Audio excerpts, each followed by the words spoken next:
Assalamualaikum warahmatullahi wabarakatuh. Perkenalkan, nama saya Estirada dengan NIM C0 dan 019051. Di sini saya akan membahas materi mengenai kajian teori penelitian dalam mata kuliah teknik penulisan tugas akhir. Yang pertama, pengertian teori dalam penelitian. Para ahli mengemukakan banyak definisi teori.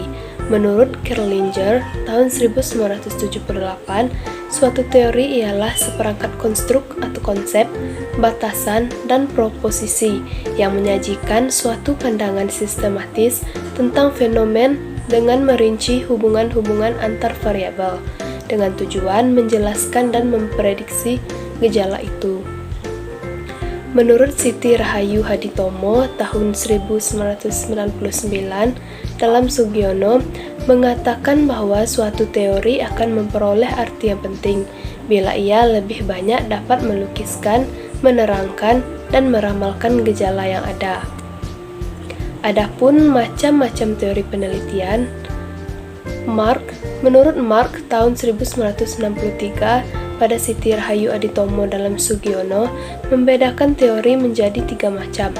Di antaranya, yang pertama teori yang deduktif atau memberi keterangan yang dimulai dari suatu perkiraan atau pikiran spekulatif tertentu ke arah data yang akan diterangkan.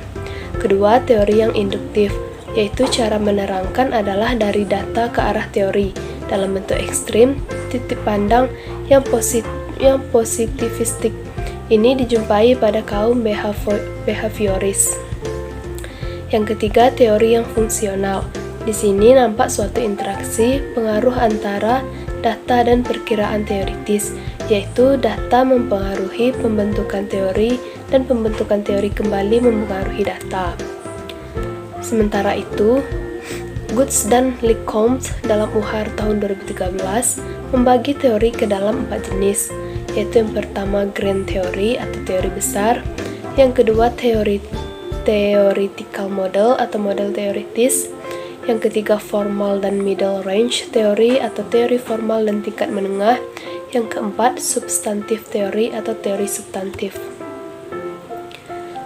C. Peran dan fungsi teori dalam penelitian.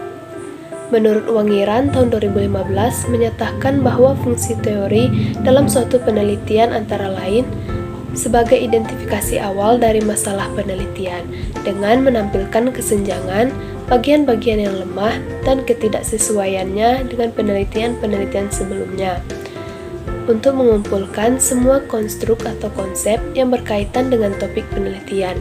Kemudian, melalui teori kita dapat membuat pertanyaan-pertanyaan yang terinci sebagai pokok masalah penelitian. Untuk menampilkan hubungan antara variabel yang diteliti, melalui proses ini kita dapat membandingkan topik penelitian dengan penemuan-penemuan. Nah, menurut Widi tahun 2010, kajian teori berperan untuk memperjelas dan fokus pada permasalahan penelitian, menyusun dan memperbaiki metodologi, memperluas pengetahuan dan landasan teoritis, menghubungkan dengan pengetahuan terkait. Yang D. Langkah-langkah dalam menyusun kajian teori. Dalam menyusun langkah-langkah kajian teori, Meredith, Joyce, dan Walter membaginya menjadi beberapa langkah. Di antaranya, yang pertama, search preliminary source atau mencari sumber pendahuluan. Yang kedua, use secondary source atau menggunakan sumber tambahan. Yang ketiga, read primary source atau membaca sumber utama. Dan yang terakhir, synthesize the literature atau mensintesis bahan bacaan. Baiklah, terima kasih. Mungkin hanya itu saja yang dapat saya sampaikan. Mohon maaf jika terdapat kesalahan dalam menyampaikan materi kali ini.